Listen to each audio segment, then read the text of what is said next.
Le monde sportif amateur souffre considérablement du confinement.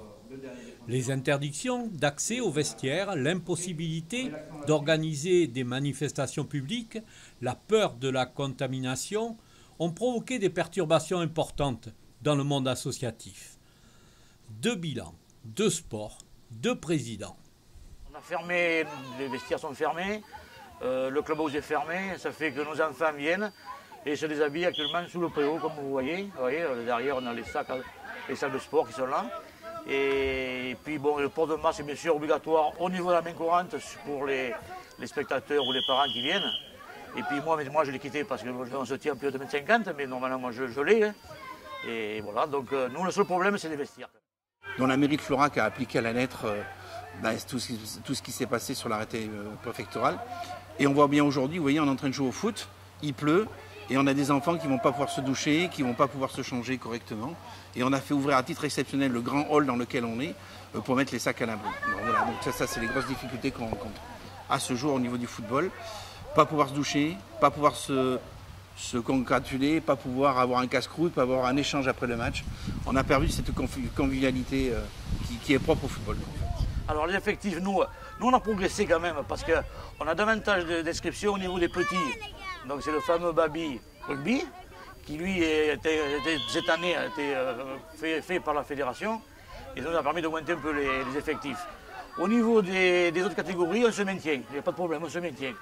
Maintenant, bien sûr, ce sont les amoureux, c'est ceux qui aiment le rugby, pour eux, ils aiment ça, donc ils viennent, pas de souci. C'est les mêmes que l'année dernière, pratiquement. C'est-à-dire qu'aujourd'hui, la pandémie est là et c'est très compliqué au niveau des licences. Il a fallu convaincre tout le monde qu'on pouvait reprendre à jouer au football. Aujourd'hui, il nous manque à peu près une centaine de licences, surtout l'école de foot, où les parents sont toujours dans le doute, surtout sur les petites catégories U6, U7 et U8, U9, où on rencontre cette problématique de convaincre les parents que la pandémie, elle n'est pas forcément sur les terrains de foot, mais elle est partout. Donc ça, alors, si ça se poursuit, la crainte, c'est qu'on n'aura plus de tournoi.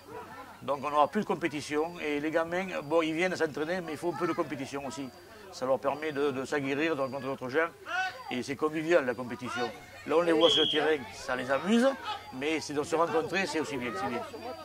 Tous les sports, ils sont comme nous, ils ont des craintes. Les craintes de perdre des gens qui se reconvertissent dans les jeux. Et en marche ralentie aujourd'hui, c'est avec les partenaires. Si on parle des partenaires financiers aujourd'hui, tout ce qui est partenaires financiers nous suivent. Ils sont là, ils sont présents et on peut que les remercier. C'est important pour eux. Ils sont dans une crise économique aussi, mais ils continuent à nous donner un petit peu d'argent. Ils nous disent, écoutez, on va donner ça maintenant et on verra ça en janvier, février pour voir comment ça se passe. Pour l'instant, de ce côté-là, ils ont tous quasiment re-signé, on n'a pas eu de difficulté, on en a même des nouveaux. Après, il n'y a pas d'autre solution, puisqu'on a perdu le loto, on a perdu nos tournois, on a perdu nos vides-greniers aujourd'hui. L'année dernière, on a perdu à peu près 15 000 € de retour sur tout ce qui était loto, vide-grenier et tout ce qui était action de l'animation. On n'a même plus le droit aujourd'hui de faire une buvette. Si ça continue, il risque de venir en danger comme tous les clubs aujourd'hui. Si on passe janvier, février sans pouvoir rien faire, c'est vrai que le budget animation va nous manquer.